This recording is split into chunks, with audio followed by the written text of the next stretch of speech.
Good afternoon, everybody. Please take your seats. Join us here in the central part of our conference room. In a couple of minutes, we're going to start the last meeting, the last conference of the 10th edition of Made in Steel.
Good afternoon, everybody, and welcome to our last meeting that closes the 10th edition of Made in Steel. Thank you very much for being here. Thank you very much for your attention. Thank you very much for your time at the end of 3 very intense days. This edition of Made in Steel has played with words, and words are the bricks with which we create our narration, our story. And for the 10th edition, an edition that takes place in a very special moment in history, history with a capital H, we had to try and imagine a future which, starting from today, could tell us new stories, stories that must be rooted in what we are now, because we can only build a future starting from there. This is why, for a steel industry, for a steel value chain based on sustainability, innovation, talents, challenges, the best possible way is to talk about the new futures of this steel.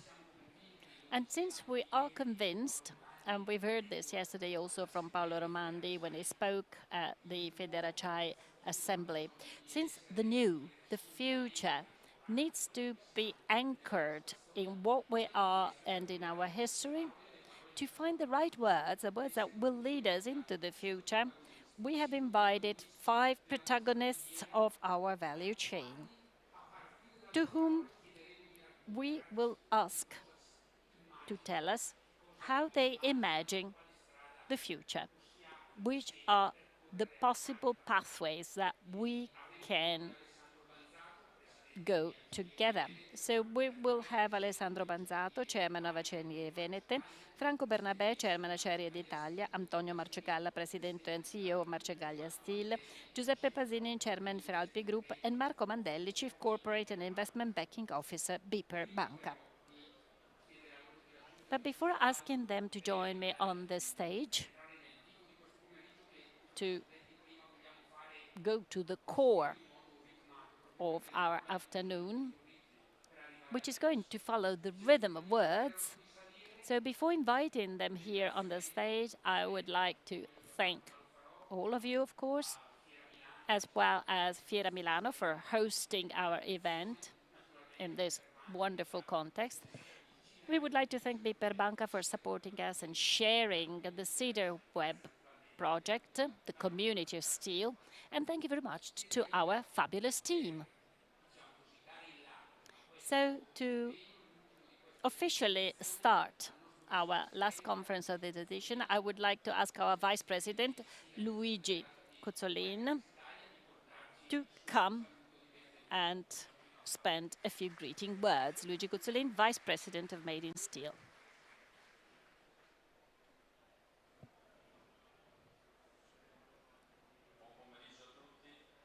Good afternoon, everybody. Lucio, you said that words are bricks, and I come from Bergamo. We know a lot about bricks and mortar. I usually speak freely, but today I have prepared a speech. It's only one page, but I need to read it. So I would like to start my greetings by asking you to show a picture. No, not myself, thank you. There we go, that's what I wanted to show you. So this is a very special delivery room. I know that our friend Manuel is trying to figure out what it is. It is a Serrano roundabout, or the Serrano Rotunda, where Manuel and myself decided to set up CineWeb. It is a strange place. It is a special rotunda, but it has a very big meaning for us. In 2006, we met there coming from different places, and sitting at the same table, we said we have to do it, and we did it. This was a pretty important decision, and not a free of risk one. In 2000, most companies did not have an internet connection, so talking about a web company was not an easy task. Manuel, remember, if we had done this very same thing in California in a garage in Palo Alto, whoa, where would we be now? But we actually stopped there in Serrano. So talking about our industry and talking about a motorway is not easy. what I mean to say is that it is like driving on a motorway in the fog. That is, there was not good visibility.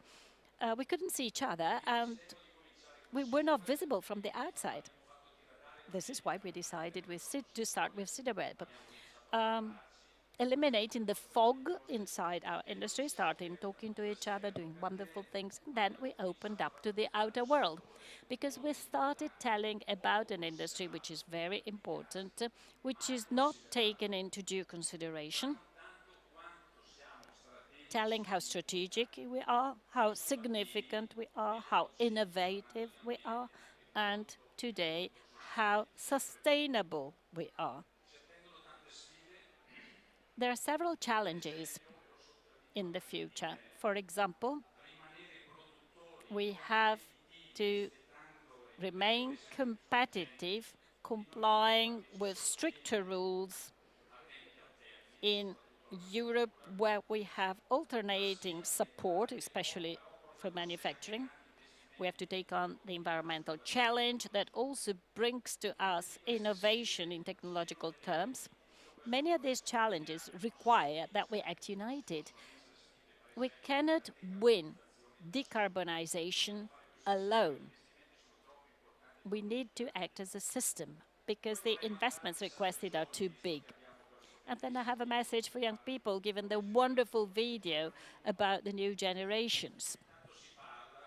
There's a lot of talk about young people these days. We actually need them badly. Without young people, we cannot continue successfully our activities. Our industry is extremely innovative, much more than you may think. And I'm telling this to the young people, and it has always been like that. Speaking with Mr. Bernabé before, we were saying in the 70s, my father used to go to Taranto with a small Lupetto car, Fiat, and inside they had a machine to X-ray tubes. That was the only machine of that kind in the world. It was the 70s. So we need you, young people, new generations, but we should not make the mistake of thinking that new generations necessarily need to replace the old ones. One generation does not exclude the other, but we must find the right language so that the two generations can communicate one with the other without problems, sharing the objective of conjugating our experience, our history, our tradition with your energy, your creativity, your dreams. And I would like to conclude by saying that without steel, life is not possible. And all what is not made of steel can be made in steel. And it's made by steel. Thank you very much, Gigi, for this introduction. It is true, at that Rotunda restaurant, a wonderful idea was born. So I would like to invite now all the different speakers, starting with Mr. Banzato, Chairman Acciaierie Venete, Franco Bernabé, Chairman Acciaierie d'Italia, Antonio Marcegaglia, President and CEO Marcegaglia Steel, Giuseppe Pasini, Chairman Fraupi Group, and Marco Mandelli, Chief Corporate and Investment Banking Officer, BPER Banca. Welcome, President. So, I told you that this is going to be quite a particular afternoon. Therefore, welcome to all of you. I would like to start with a big round of applause for President Pasini. Your team, and I know that some of your team members are here today, after the wonderful championship, has gone to the B level. That was great, excellent results, and a wonderful vision for a winning team reaching its targets. So this afternoon we said that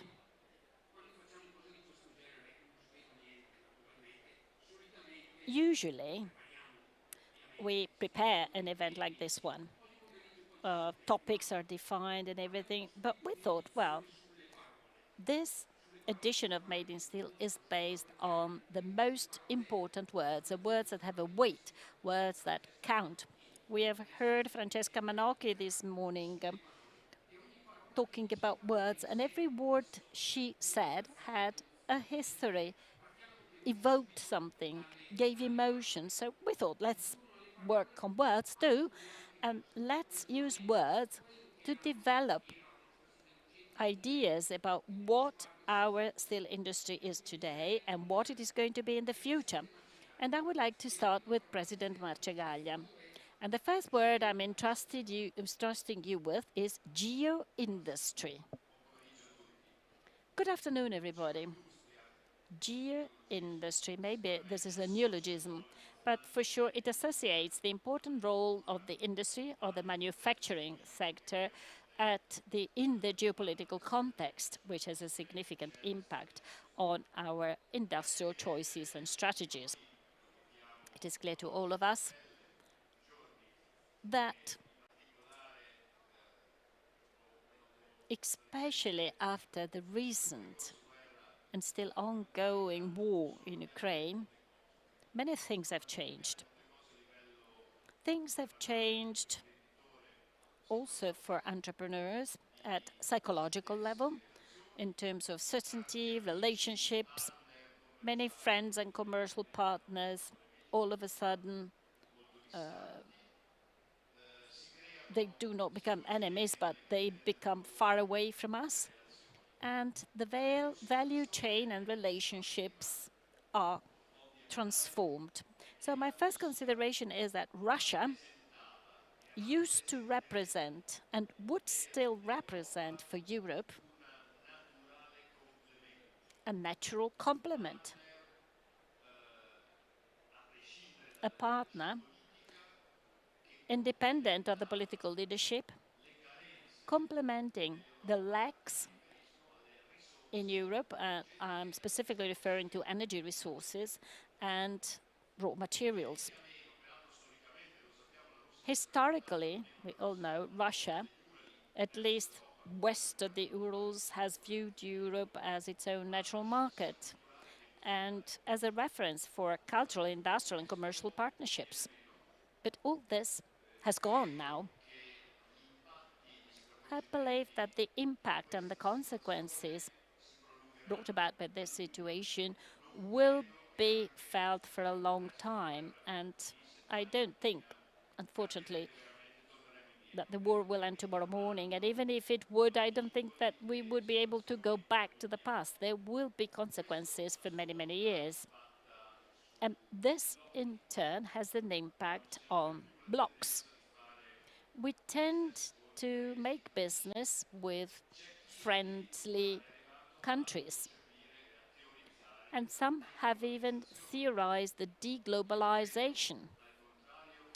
Conversely, I believe that the role of international trade and the importance of exchange between different regions in the world with different competencies and most likely also some complementarities will remain also in the future. But there will also be some barriers. There will be some bottlenecks that will lead possibly to the strengthening of the Asian bloc led by China. So that from this viewpoint, we need to be respectful of the political choices, which I totally share, made by Europe and by the NATO alliance. But at the same time, we must be vigilant, and we should not give up globality and openness to the rest of the world, because isolation has never been positive in cultural and economic terms. We Europeans have some precious resources, such as intelligence, culture, entrepreneurship, technological prospects, if we want to include North America. But we cannot do without another big part of the world that, from a demographic viewpoint, will be a driving force. So these blocks that have emerged will stay with us, will lead to the slowing down, but not to the interruption of international relationships. And we must pay attention and keep these relationships open. So this is a world which is being deeply transformed, as you were saying, and where the value chains are changing, also because of a series of productions. But you said something very important, something I understand very deeply. Two messages. The first is, let's not close ourselves unto ourselves, because there have been a lot of transition stages, but in the end, the element of cross-fertilization, opening, trade, and geo-industry enlarged is a winning solution. The other element you presented is technology, an element of great importance. It could be, and we tackle the topic with Professor Mappelli, is technology. So the second word I give to Professor Banzato, to Chairman Banzato, is technology. Well, for those who, like us, not just on the podium, but all the participants to this conference too, as we all live thanks to steel, the word technology is a word which accompanies us every day. Because if we have always managed to maintain this competitive edge, which our system has always had in time, it is because we have always been technologically advanced, and we have always followed all the developments which technology gradually supplied us with to produce a steel which was increasingly better and increasingly technologically advanced. Now we are facing a new challenge, that of digitalization. This opens up new questions. It places us in front of the need to make new investments with different approaches and with major economic and financial aspects, and places us in front of challenges which impact the lives of all of our companies in a very deep way. Using just a punchline, I could say that in the future, when digitalization will be more developed, we will have a few less engineers in the plant and some more mathematicians or statistical data experts governing our processes. We are therefore facing a new moment of change. We have witnessed many in the course of our history because technology has placed us in front of increasingly different challenges, but I'm sure that we'll be able to manage this well as we have managed the other moments of change in the past. But this is undoubtedly a turning point in the life of our company, of our companies. It is evident that the words I am giving each one of you have very strong links inside our world, especially in the world of steel. There is nothing which is not interconnected. We have seen how the world is changing. We have seen that there are drivers, innovation, technology, which can help us. And in my vision, it is as if there were some red lines, some elements which unite and act as accelerators of this change. One of these is the topic of energy. Energy is something vital, of course. The word itself says to what extent it's part of our lives, but it is all the more in a historic stage like ours. For a specific sector like ours. Energy is your word, Mr. Chairman. It is a word which is very current, very topical. We have just exited a period with an abnormal situation in the market of energy. There was a crisis which was in part due to the war with the Russians, who have manipulated the gas market starting 5 months before their declaration of war to Ukraine, increasing the prices of the product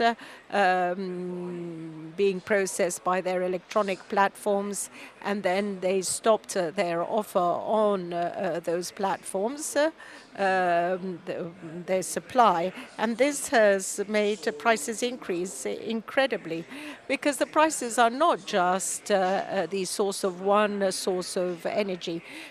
Gas prices have an impact on electricity because in the last years, everything is based on a gas price determination mechanisms, which refers to the marginal source, the production of electrical energy from gas. But gas also greatly influences a fundamental element of economic activities like fertilizers, nitrogen. So this has had an impact on gas, on electricity, on the cost of life, because it has increased the price of foodstuffs. And we have had a truly abnormal period of growth of energy prices. Today, we are witnessing a period in which gas prices have decreased, and the drop in prices brings in its wake the drop of prices of other sectors like electricity and fertilizers. But this is a rather precarious situation, because what happened in the last 12 months is truly astonishing. None of those who have experience in the field of energy would have ever imagined such a capacity of reaction by Europe in front of an event which is truly a war event. When the Russians stopped selling gas on electronic platforms in July 2021, 6 months before the war, they wanted to give a signal to Europe, that is, not to impede the operation they were about, not to hinder the operation they were about to carry out in Ukraine. They wanted to break the Western Front, whereas the Western Front showed an extraordinary resilience and an incredible capacity to respond, truly unexpected. And this allowed us to overcome a crisis which could have been dramatic. And the crisis was overcome in part by coincidence, because we had very warm weather in the last months, which reduced the demand for energy by nearly 20%. But there was also a strong capacity of reaction by industry. Industry reacted to the increase in gas prices and of energy prices, reducing and making more flexible their production. Many did this, especially those who have a strong exposure to gas. The steel industry, first and foremost, ceramics, paper, chemical industry, reducing and making more lean our productions, we managed to decrease by another 30%. So today we find ourselves in a situation which no one could have imagined in the past. From a 40% reliance on Russian gas, we have dropped to 15%, a miracle. And this is what really gave the coup de grâce to Putin's expectation of breaking the Western Front and of winning this war easily. What are future forecasts for energy? Because this is what counts.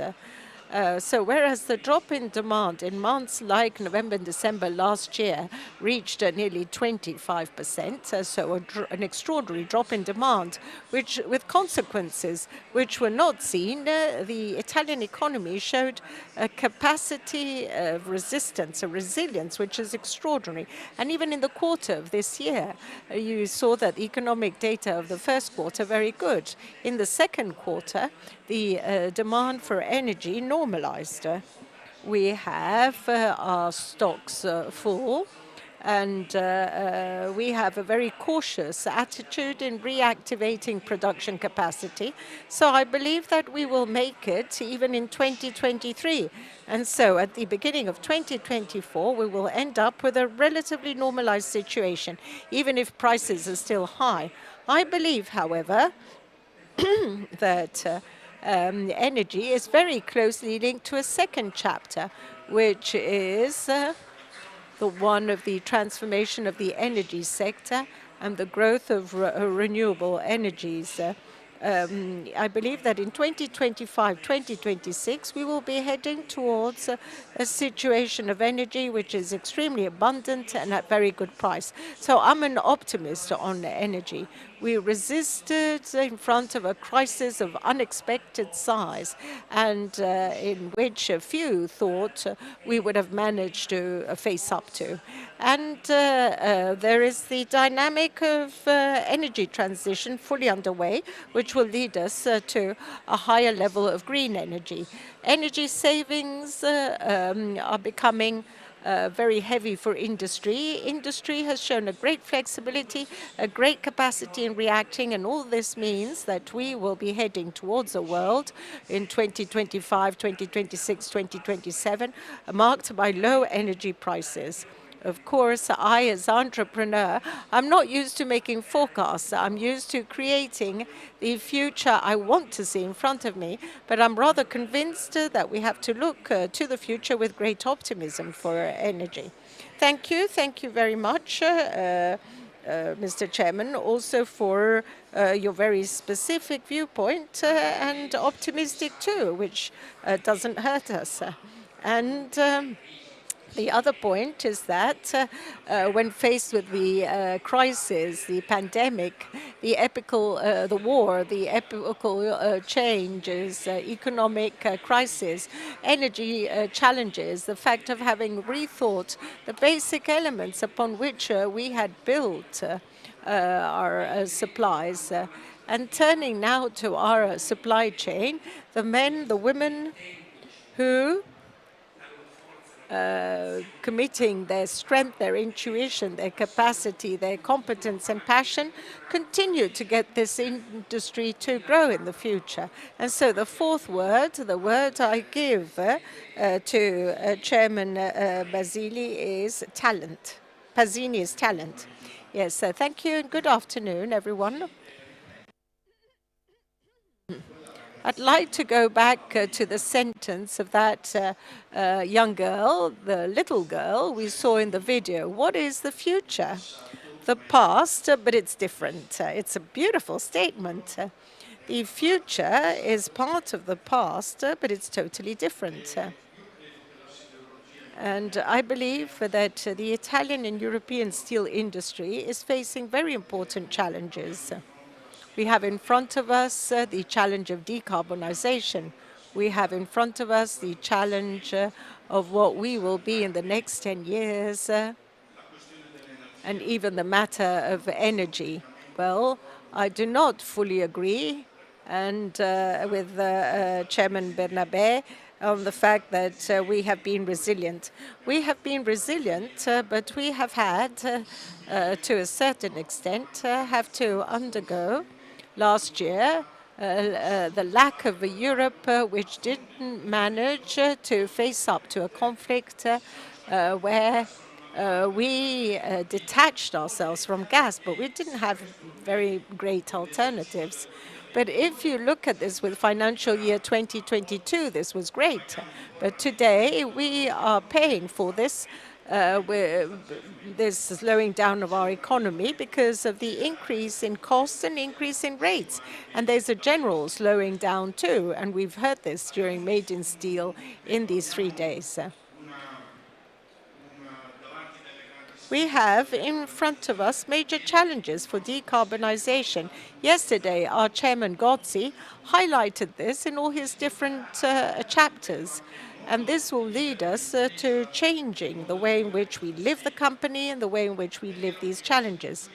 It's true that this Italian steel industry is the most circular steel industry and the most flexible, but it's true that today in Italy we pay our steel more than other European countries, where we have indicators for the future which are less rewarding compared to others. And so we have in front of us major uncertainties. To win with these uncertainties, we need talents. But as Luigi Cuzzolin rightly said, talents is not just young people without the seniors. I'm not speaking of all elderly people, but it is the seniors plus the young people together that give the best results. Because experience within a company, you can't create it from one day to the next, but you also need new talents, new competences, and new skills to tackle the future of this decarbonization and for digitalization, so that our young people can try to find in the modern steel industry a way of growing. And from this point of view, our companies are doing a lot. I have an example close to me. Marcegaglia is indeed the model, Casa Marcegaglia, of what it means to do training within companies. And as Casa Marcegaglia, there are others which have been set up. And so training is decisive, school, education, involvement, and also the growth path you follow, but also I tell the new generations, it's the passion you will devote, the way in which you grow, because those who are here and are of my age, if they believed in the steel industry, it's because they had a passion, also in front of the criticalities. Often, when I was the chairman of Federacciai, I heard people say that the Italian steel industry had to disappear. But the Italian steel industry is #2 in Europe, the first for the electric arc furnaces. It's one in terms of circular economy. So we are champions of Europe. We have to become the champions of the world. But to become the champions of the world, you need talent, competences, professionality. And we have to help new generations to be involved in this, just like our grandparents and our parents did. Thank you. May I say that you're very passionate and you transfer your passion with your words. So, 4 champions of the steel industry and 1 champion of credit, Marco Mandelli of Iberbanca. Marco, this afternoon, I will give you the role of a helping hand, because it is like as if you were a discussant, just like me, of all what we are telling our audience today. It is clear that in this overview, the financial element is fundamental, considering the challenges that are awaiting us. Later on, you can tell us what you are planning for companies. But right now, I would like to go back to the themes that President Marcegaglia mentioned and President Pasini also hinted to, such as inflation, the slowdown, the increasing cost of money, the need to diversify supply. It's a complicated world. Which is your interpretation, starting from a word that cannot be but finance? Thank you very much, Lucio, and good afternoon, everybody, and thank you very much for giving me the opportunity to participate in this meeting. Lucio, for us, it is already a great result to be viewed as part of the value chain. This is wonderful because it means that we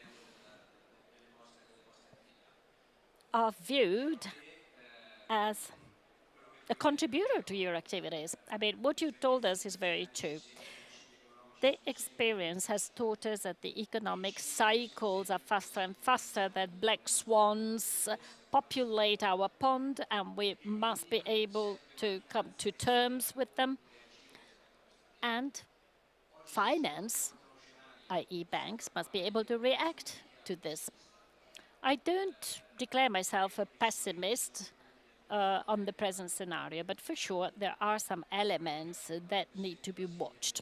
President Pasini said the truth. We are seeing this also in our observatory. For sure, the demand for credit is going down.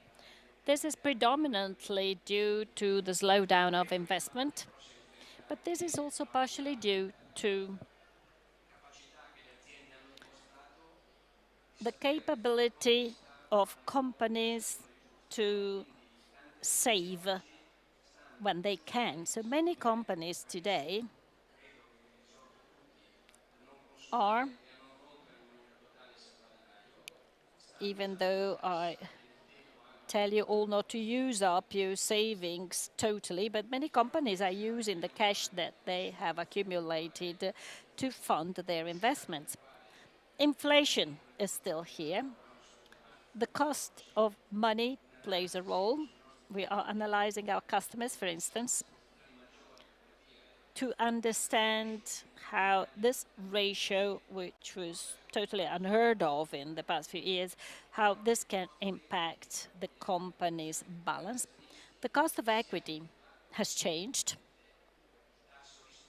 because the risk-free rate has changed compared to the previous years, and therefore the equity yield must grow, and this is an indicator which is included in our pricing models, and this will push us above the Euribor base to ask for higher fees to guarantee the cost of equity.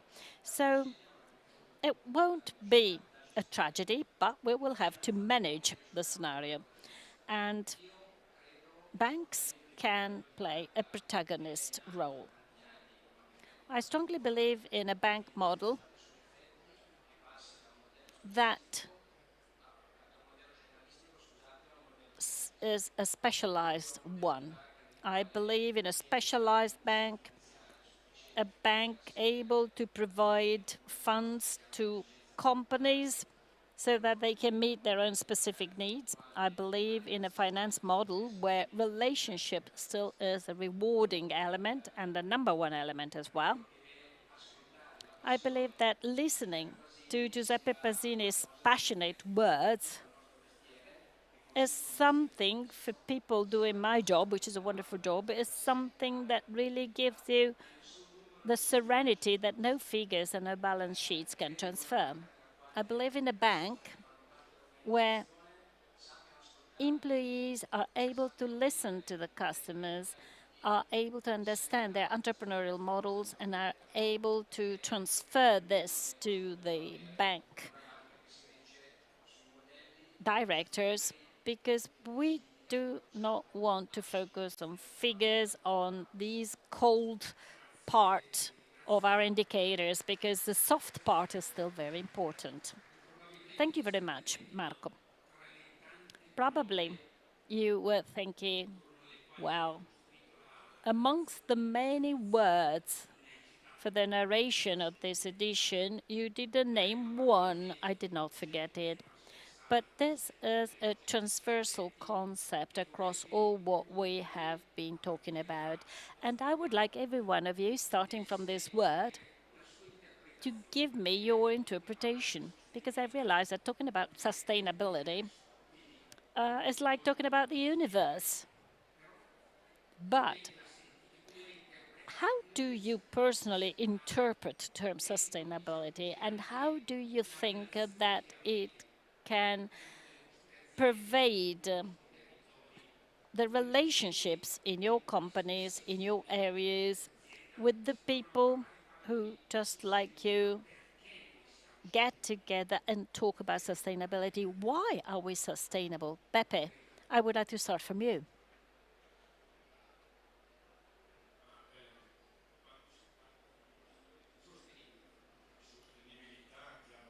When we talk about sustainability, well, of course, sustainability is something you have to tackle 360 degrees. Talking about the environment is short-sighted. Sustainability includes the environment, but it also means energy, welfare, health. Intercepting the family's needs, which are different from 10, 15 years ago. Understanding the needs and the dreams of new generations that are different from the dreams of my generation. Sustainability also means, and I would like to report the experience of our group, it actually means also disseminating the culture of sustainability with the whole management looking for and searching sustainability and being accountable and responsible for sustainability in their own role. And believe me, creating culture, just like corporate culture, is not an easy task. It takes time, it takes passion, consistency. You must be able to give the right message, trying to continuously improve. So, this is what, in my opinion, sustainability means. Being all convinced that that's the way to go. Today, we know perfectly well that to meet these big challenges is only sustainability, but we don't do this only because Europe requires this from us. We do this because our young people demand it, the families demand it.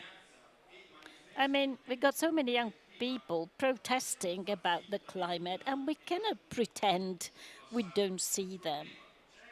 This is a problem. It is a problem we must tackle as entrepreneurs and as citizens. Creating culture in a company, in a country, in a community, well, this is the most important thing in my opinion, and this is our experience in our group. President Bansato?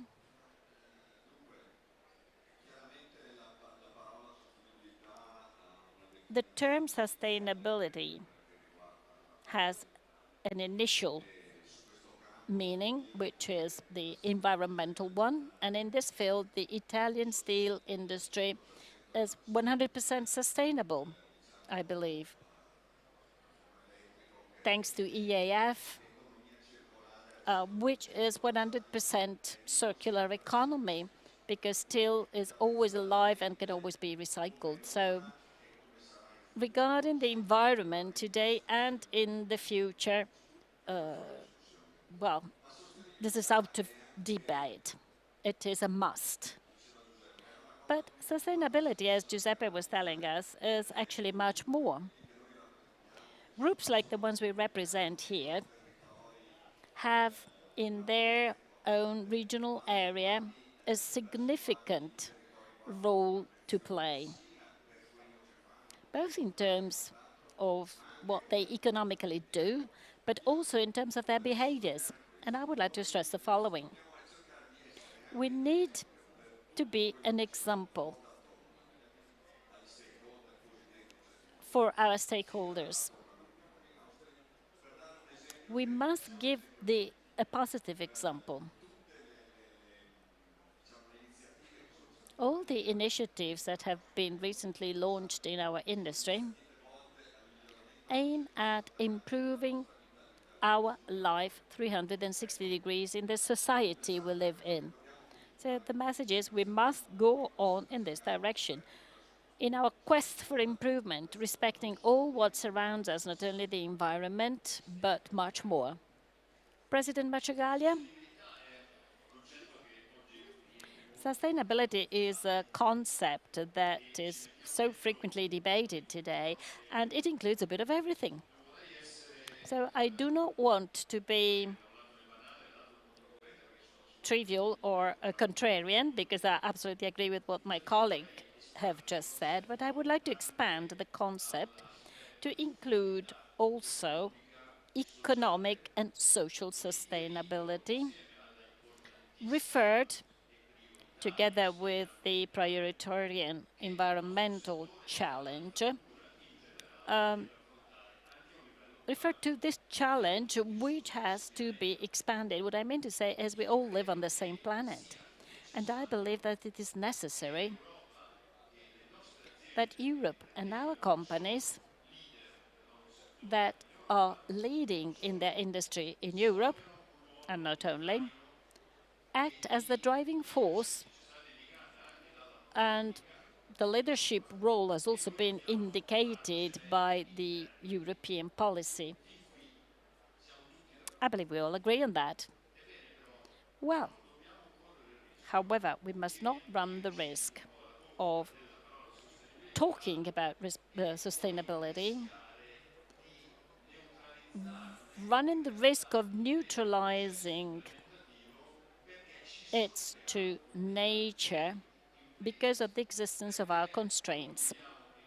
First of all, because we live in Europe. Europe is a small part of this world. It is not the most important one from an industrial viewpoint, and it is not the most important one as far as emissions are concerned, and therefore not the most important one in terms of its contribution to environmental sustainability. I believe that there are too many rules and too many ideologies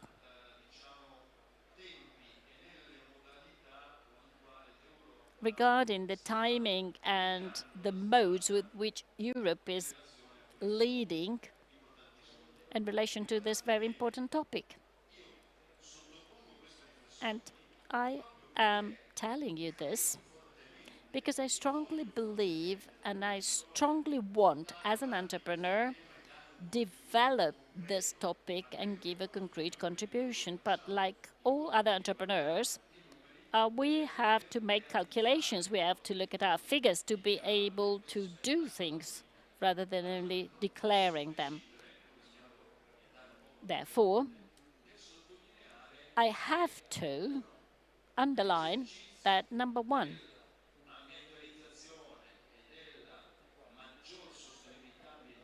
the environmental protection and the greater environmental sustainability must be a global effort. We must work more together with the other parts of the world rather than running the risk of isolating ourselves. I am talking of the CBAM, which is a necessary mechanism to support the European industry that has to make efforts, that has to pay a high price, just like our consumers will have to pay a high price to have a greener industry and a greener steel. But we must also expand our horizon. Otherwise, we run the risk of evolving quickly in a small part of a larger scenario to the detriment and at the cost of the strength of our industry with negative economic and social consequences. Let me restate this. Do not take this comment of mine as skepticism regarding the necessity, the priority, and the determination to move towards greater environmental sustainability.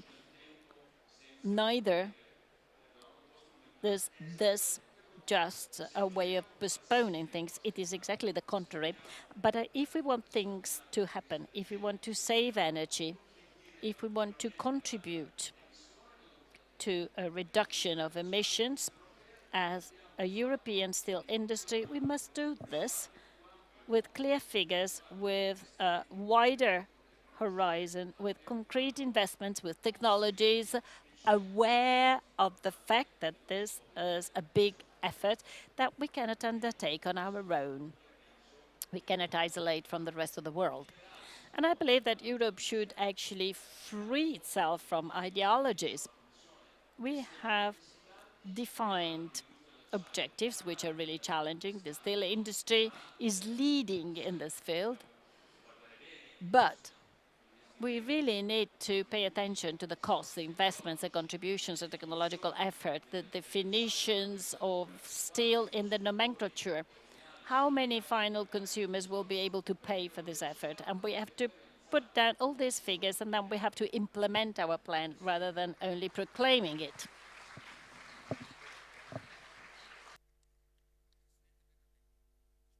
Chairman Bernabé. Sustainability. Well, I totally agree with what Antonio Marchegaglio, my friend, said, because I wouldn't want us to discover all of a sudden today the problem of sustainability. The problem of sustainability, well, Italian and European industry discovered this years ago. and very important progress has been made in the course of these years. I'd like to remind you some facts and figures, because we've all been involved in this Fit for 55 exercise, which the European Union launched a couple of years ago. And then we discovered that there was a war in Ukraine, there was the energy crisis, and that there were many other problems. Fit for 55 starts the diversification of sources for energy saving, that is, the reduction of the CO2 footprint, which started in 1990. From 1990 to 2018, 2019, the carbon footprint of Europe was reduced by 30%. That is a little more than 1% per year. It means that the problem of sustainability and the attention devoted to the environment existed, especially in Italy. And in Italy, we developed the most important reuse and recycling supply chain of Europe. 90% of the wastes of Italian industry is reused or retreated and doesn't end up in the landfills. This means that the problem of sustainability is a problem we had in mind for quite some time. What happened in 2020? The European Parliament indicated 40% by 2030 as an objective. And so this is a progress which accelerated the time of progress achieved until 2020 or 2019, giving an incentive to the growth of investments towards a sustainable economy and energy saving. And the Commission indicated the objective of 55%. Now, if we manage to do 25%, in other words, so what was done in 30 years can be done in 10 years, well, this can come to mind only to someone who doesn't have the least idea of what industry means, what it means to do a project, a feasibility study, a basic engineering, permits. Just for the permits, it takes years. And so the sustainability interventions must bear in mind that it's not the responsibility only of entrepreneurs who have given sustainability a lot of attention and many efforts in these years. It must be a commitment by everyone. It must be the commitment of the state. It must be the commitment of bureaucracy.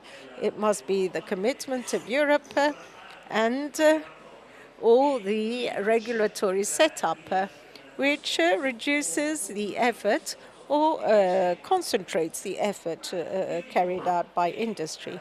Now, I wish to say that this acceleration was fine. Certainly to fix an ambitious objective was right, to the extent that and I can tell you about my experience, especially in the field of energy, I have seen extraordinary things.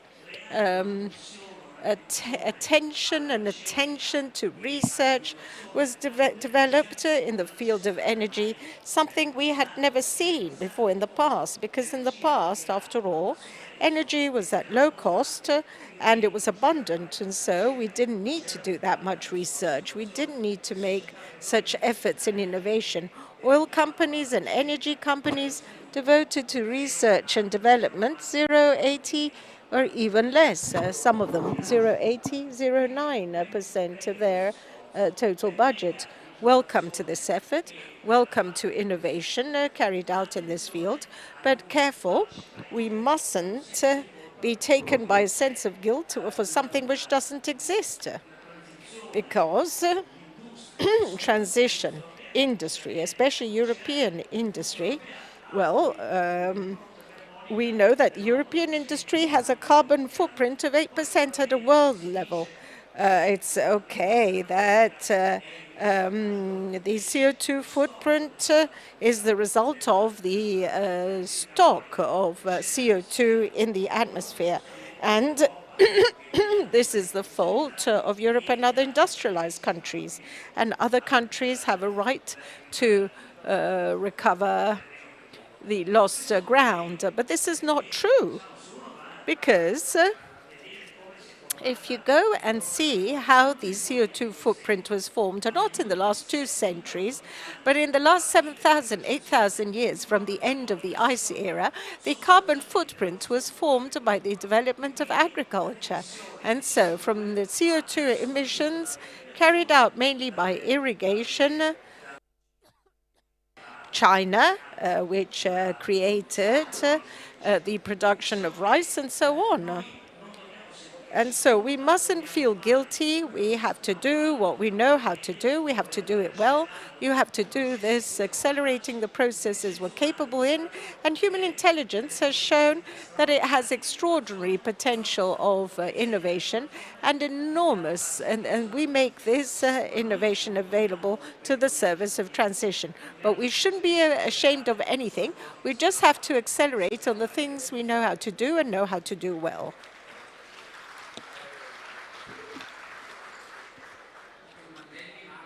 Mr. Marco Mandelli, let's speak of sustainability in the world of finance. It's obvious that we have a twofold role because we ourselves are a company.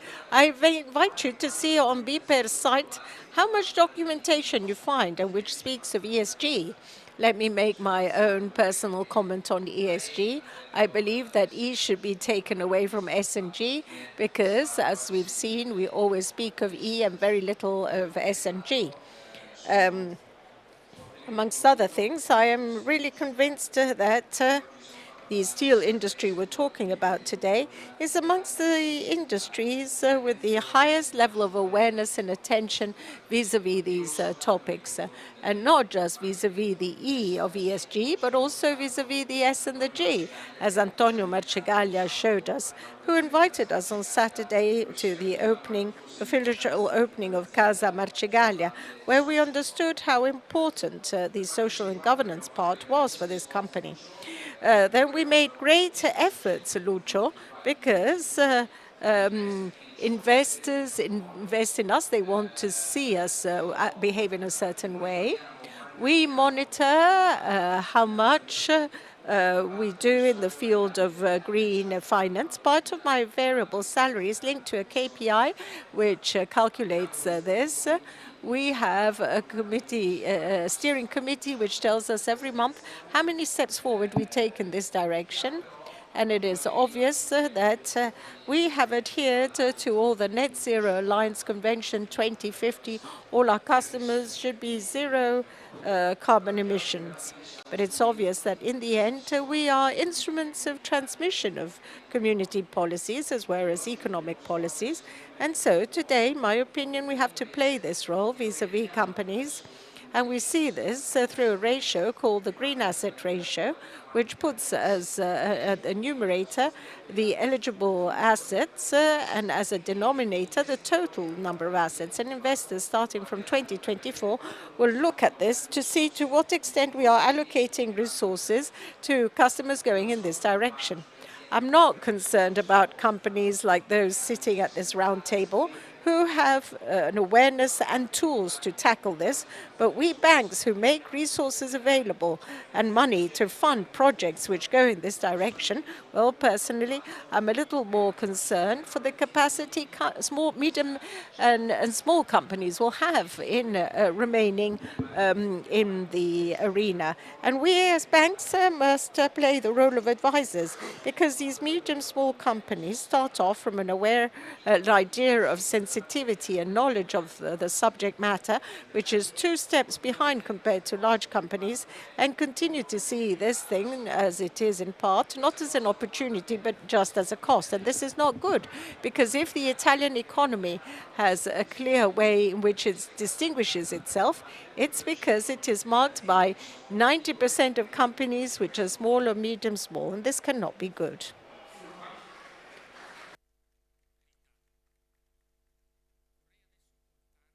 I wish to ask you to interpret the things we have said within our groups and our markets.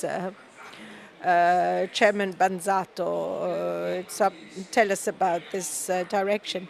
Everything we have seen written, and we've seen this with some keywords, imply for us and for you who are prime movers of the steel industry, investments, new visions, paradigm changes. We could go on and on for each one of you and discuss for a whole afternoon, devoting ourselves to each of your groups because you're doing enormous and extraordinary things. As you are in charge of different parts of the supply chain and you have very special strategies, amongst the things that we've said, how is your group interpreting this? Which investments, in which direction, which image of the future?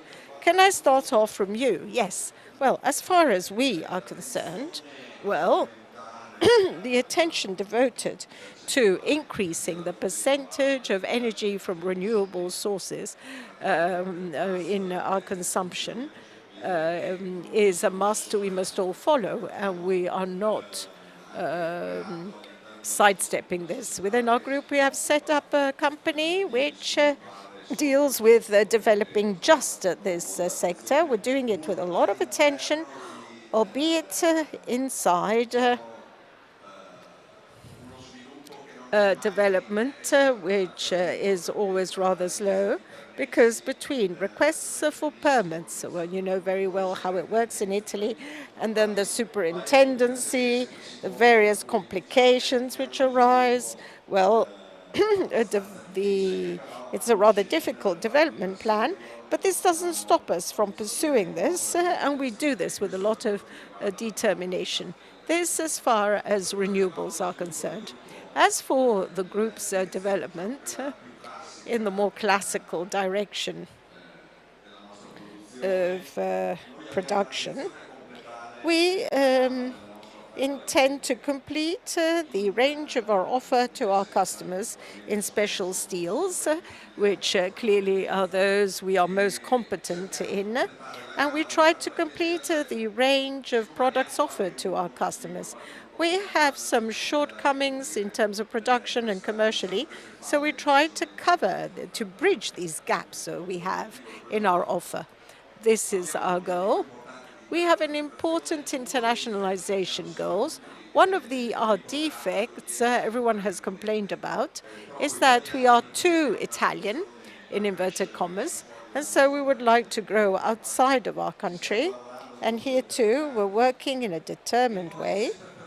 And then always to remain with the E of ESG, we devote attention to the logistics of steel circulating within our group.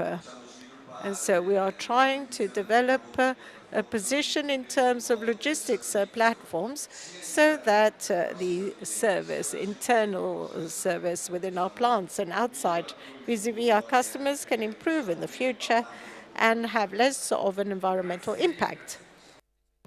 Thank you very much. That was an interesting piece of news, so we will follow you with even more attention. President Bernabé, you lead a whole universe. Please, just focus, if you can, on what our audience is mainly interested in, that is the new project you have for DRI. This is the turning key for the future development of Ilva. Well, yes, I am wearing two hats here. I am the president of Acciaierie Italia, and I am the president of DRI Italia, which is the publicly controlled company that has the purpose of setting up a DRI plant in Italy to provide DRI to steelworks and to the market, since two modules have been envisaged, allowing for the supply of DRI to the market as well. So this huge project of decarbonization in Italy is one of the largest in Europe, and it has already started. In other European countries, there is still a lot of talk, but not so much has been done. Conversely, in Italy, thanks to the National Recovery and Resilience Plan, we have already started feasibility studies have been accomplished, and we drew the conclusion that when the plant is going to start working, the energy scenario will be such as to make our investment sustainable. We have already launched the tender for technology, and in July we'll start the tender for a plant that will start working in 26. So far, the timing has been followed punctually, and in 26 we will be able to provide to Acciaierie d'Italia and to the market DRI. Acciaierie d'Italia is another story. This company has totally different characteristics than any other company we are used to. It is a company that rents plants that have been confiscated. It has no access to commercial trade credit, so there's no bank credit to access for our rolling capital. And we fear the magistrates for every single move we make. I believe there's no other company like this in the world. So all what Acciaierie is doing is a miracle, because we managed to close the last 2 years breaking even, to be honest, with a small profit, notwithstanding last year's crisis with the high energy prices. So the company is evolving. It has a program that has to be connected with the program of DRI Italia, because at least part of the produced DRI will be used in an electric arc furnace made by Acciaierie d'Italia. So everything is work in progress. Complexities are significant because we have 2 shareholders, a foreign one and the Italian state. So the governance of Acciaierie d'Italia is extremely complex, and it is unique.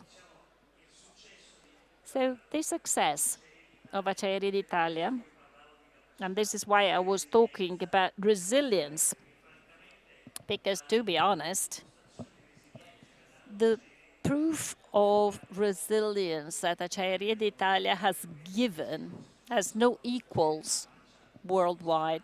In France or Spain or Germany, I don't think that such high level of resilience would have been reached. But we kept on working, we kept on producing, because I believe that primary steel is something that must be safeguarded, because it is beneficial for our country. So we got our program, and we are in keeping with our timing. And I'm sure that this is going to be a very important advantage for Italy, because we cannot think that the steel system will be transformed into a system based only on scrap-fed electric system. So DRI was going to be fundamental, because less and less scrap will be available. It is not a competitive advantage to produce DRI in Libya or Iran, because the Libyans and the Iranians and the Algerians are not going to give us gas for free. They will give gas for the at the very same terms that they give for exports. So a DRI plant in Italy is a strategic one. It's a strategic must. Italy cannot give up something like that, and the government did very well in allocating the funds of the plan.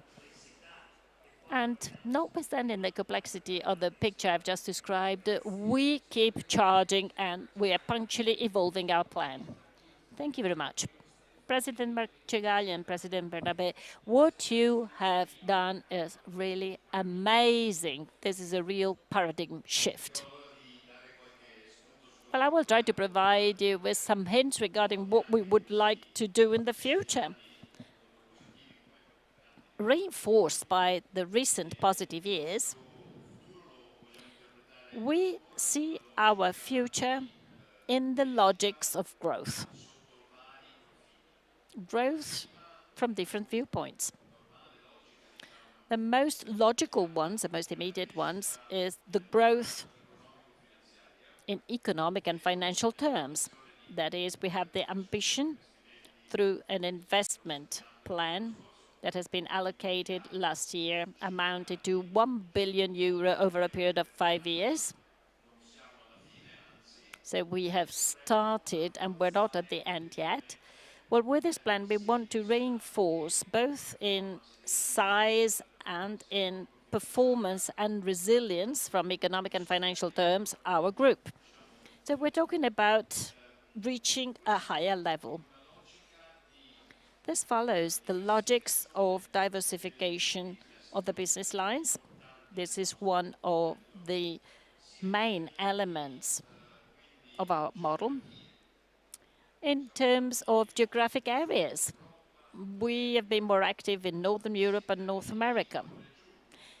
We want to grow also in terms of added value with the growing weight of special steels and innovative products. So with a greater refinement of our commercial presence.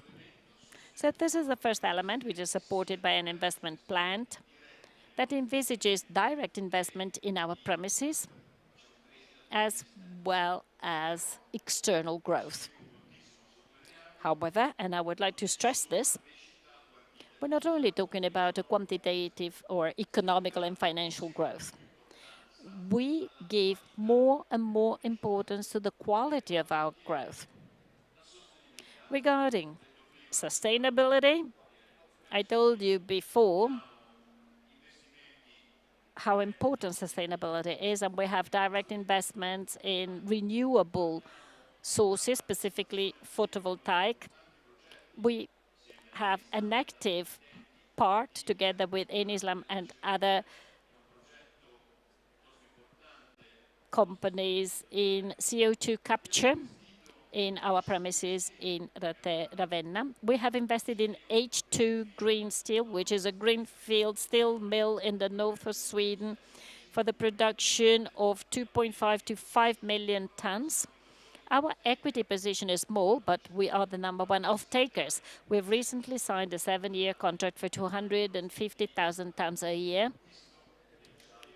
of steel, green steel, that will be purchased, and this is 100% green steel. And as I told you before, our corporate culture, I mean, we were the first ones to sign, together with BPER, amongst others, a first and important loan that we have undersigned, which has a pricing component which is related to ESG. Our managers receive incentives based on ESG parameters, so we are concretely committed to this kind of development. Because we're not skeptical, but because we really want to do that. And then, of course, corporate culture and competencies. And I would like to thank my friends who have preceded me, recalling the opening of our academy, which is a training course that capitalizes on knowledge for our staff, but for the whole community, networking with other corporate academies, wanting to give a contribution in terms of corporate culture, including the culture of sustainability, as Giuseppe recalled. Just like all the elements of innovation that we focus on. Innovation process is an important process in our company. And I would like to conclude by saying that there is a growth and the ambition of maintaining our role as protagonists, giving our contribution regarding aspects of growth which are significant for our community and our environment. And we want to do this better and better. Thank you very much, Antonio. President Pasini, is Feralpi also committed to growth? A couple of days ago, you announced that you're going to double your commitment, but I'll let you explain more about your future projects. Sure. we have recently announced that we are continuing with significant investments, about 400 million euro, 50% of which is for our foreign counterpart and 50% in Italy. Our foreign group at the end of 2024 will launch a new Danieli premise. This means that our sales should go up in volume by 30%. Germany imports steel, so there is room for growth, and we want to grow through the diversification of some products as well. On this occasion, I would also like to thank some Italian suppliers who are here and work for us abroad. So thank you very much to our Italian suppliers. In Italy, we're doing something similar. We want to increase our portfolio of products. We want to expand our range, improve our quality. In the last few years, we have started producing special steels as well, albeit to a minor extent compared to building steel and construction steel. We believe we can also grow in this field, and we have made significant investments. However, all these investments also have the purpose of eliminating scope 1, that is all those CO2 sources, such as natural gas, moving towards electrification. So this, once again, is an ESG effort. Regarding renewable energy, we have set up a company called Feralpi Parallel, presided by my brother, Giovanni. We wanted a member of our family to develop this process, which is paramount. We have invested approximately 200 million euros to develop photovoltaic parks for 190 megawatts in Sardinia, Basilicata, and Lazio, covering 25% of our needs in Italy. We're doing exactly the same in Germany as well, even though this is only a project at the moment. Regarding wind energy, we should not forget that the timing is much longer as far as wind energy is concerned. If you start today, the project won't be implemented before 29. So it is true, Europe is demanding greater sustainability before 2030, also from an energy viewpoint. But sometimes times are long. Sometimes it takes longer, because if you do a wind park, an eolic park, you have to respect the migration of birds, and there are many constraints that do not allow you to proceed quickly. I'm telling you this because sometimes we criticize Italy, but be aware of the fact that Germany is not much different from Italy in this respect. So these are all the investments that we are making, and all this in the framework of Scope 1 elimination, Scope 2 elimination, and then of course we got Scope 3, which is another very big topic.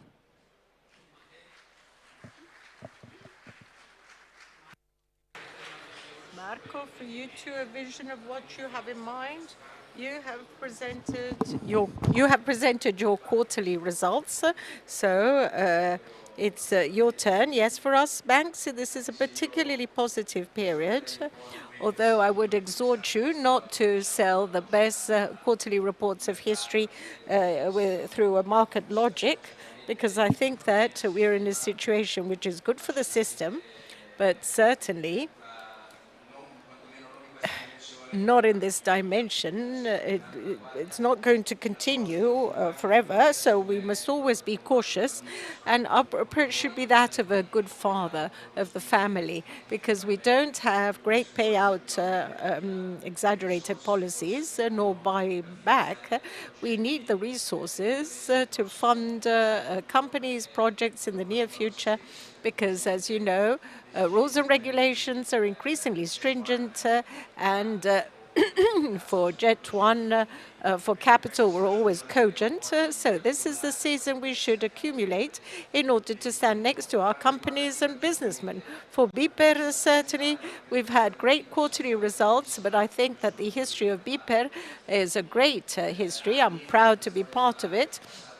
In these years, it's gone from a multi-regional bank to a national bank, number 4 in terms of assets, listed, 3rd in terms of number of branches, with a growth potential, which is still significant. And today it is investing a lot in technology, a lot in specialized businesses like mine. Jeep didn't exist. The bank felt a need for this and asked me to accompany it in this wonderful adventure, and I did this willingly. I believe with great results. It is investing in everything. As I said, in the premises is specialist business. And after the Carige acquisition, the bank in the last board meeting said that the Banca Cesare Ponti, which is a legal entity which came from the Carige universe, will become the pole of wealth management for BPER, where we have private management and the bank with a view to have a ring-fenced approach to this activity. Just a couple of words for my business. I really believe in a specialized bank model where you can have both relations and products to coexist. Beppe Pasini knows this. To have a bank which gives you a day-by-day support, but at the same time, be a bank which can help you on the capital markets to fund projects like photovoltaic or renewable energies or project finance for whoever needs this is a guarantee of quality of the service we're about to give. And this is the path we're heading towards. Very good. We're nearly at the end. Please wait for another 5 minutes and we will conclude. You have given a great rhythm to this afternoon together. But now I want to ask you, in the 10th edition of Made in Steel, I cannot not ask you for an adjective for this edition. What did you see? What do you have in front of you? What's the emotion? Summarize it in a sentence or a word. Because I think that this is a point of arrival, but it's going to be a starting point for the future. Let me start from you, Marco. Well, I tried to think of an adjective, which is perhaps too often used, but I was happy to use this in this circumstance. Resilience. Why resilience? Because I was seeing, let me stop you, however. This is the word for the future. You will tell me later, but now tell me an adjective for Made in Steel. Don't reveal the finale immediately. An adjective for Made in Steel, I think, a beautiful success story, a beautiful storytelling, and your industry really needed this. And the adjective I'm thinking of, because you hadn't told me this in advance, so I'm thinking, otherwise it was too easy, is shiny. Shiny. Well, more than using a new adjective, I'd like to use a word for Manuel Morandi and for Luigi Cuzzoli, and of course to Paolo and Francesca. I'm addressing myself more to the father. We're at the 10th edition. 20 years have passed. I remember in 2002, when you started all this, few believed in this, but the few who believed in this until the end. A great applause to Manuel, who really deserves this.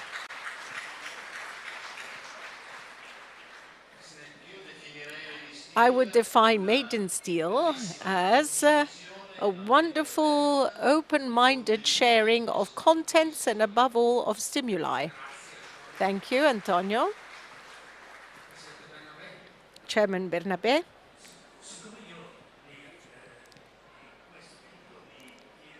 As I've seen this kind of a setup in two sectors in the whole of my life, energy and communication, I must say I was struck by the pride of the exhibitors, the capacity to express not just of the present strength, but also future ambitions. And you can see this in the quality of the stands, in the quality of the people. There's a sense of pride of what they do, which in other exhibitions I didn't find. So congratulations. Thank you. Alessandro? Mine is vivacious. Because this was an extraordinary edition.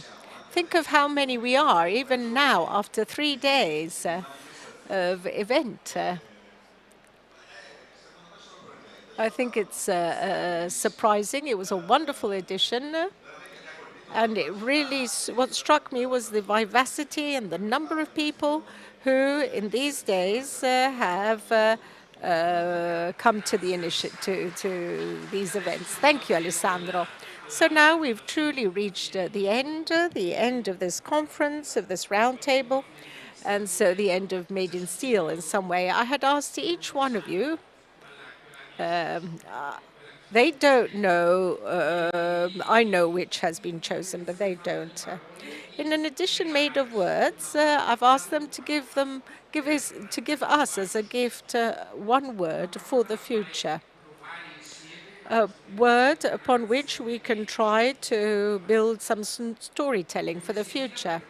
I put them one after the other because I have built a micro storytelling on this. So I put this together in the following word because I needed this.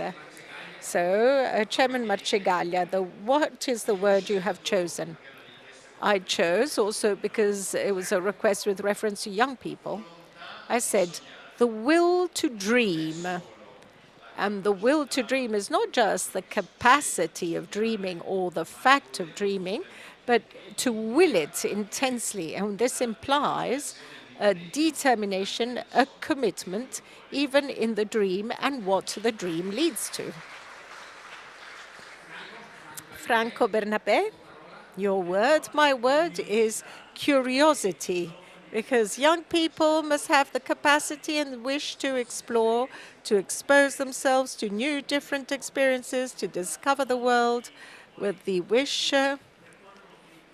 to go along this to the very end. Because nowadays, young people think that the competitive advantage they can have is that of specializing, of concentrating, of just doing one thing. No, they must be open. They must be curious. They must want to explore, because it's only with this that they can find the right path for themselves and give us the right indication too. Alessandro? Mine is renewable, and this is dedicated to the object of our trade fair, the attention of our darling steel, because you can always renew steel. We had a General Assembly, unfortunately, in the period of COVID. It was difficult. But during this, a beautiful film was presented to steel which has an eternal life. This is something I really loved. It really struck me. And steel is renewable because the world of renewables must increasingly enter into the production of our steel. It's renewable because, Lucio, that takes me back to your first question on technology. Investments in our world happen every day. They're major investments, but these are the ones which allow us to compete all over the world constantly and have done for decades. So renewable has always been a thrusting force. Marco Mandelli, I have already unveiled its resilience. Why resilience? Because I can see some similarities between our two industries. We both have very ancient roots. We've both have gone through different moments, and we're here today to tell about what we've gone through. Resilience is not something you buy at the supermarket. It is a result of managers who were able to do certain things, of significant investments, significant acquisitions that have allowed our companies to become more resilient on the market. Thank you very much. Giuseppe Pasini. New prospects. We have talked about this. We are confronted with a future of growth. The national steel industry the Italian steel industry has proven to be capable also in the most difficult moments. I am confident. We are proud of what we do. We are proud of the young people who will become part of our companies with new prospects and a new future for a better Italian steel. Right. You know, I've written this down because I am not only tired but also very excited. So thank you to Antonio Marcegaglia, Franco Bernabé, Alessandro Branzato, Marco Mandelli and Giuseppe Pasini. Thank you very much because you have entrusted us with your keywords for the world to come. And these words we call visions. They indicate a direction. They contain many of the words on which we have constructed the narration of the 10th edition of Made in Steel. Concepts that contain your force, the determination of those who, like you, day after day, put their hearts in their company and keep their mind open to the world, making an industrial and social history our history that for thousands of years has characterized the corporate culture, which is one of the pillars of the Western world, which means desire to dream, which means curiosity, care, attention, determined to renew, to be resilient, something that opens up continuously to new prospects. Thank you. Thank you very much. And to close this edition of Made in Steel, I would like to ask Manuel, Francesca, and Paolo Morandi, as well as Gigi Cozzolin, to join us here on the stage.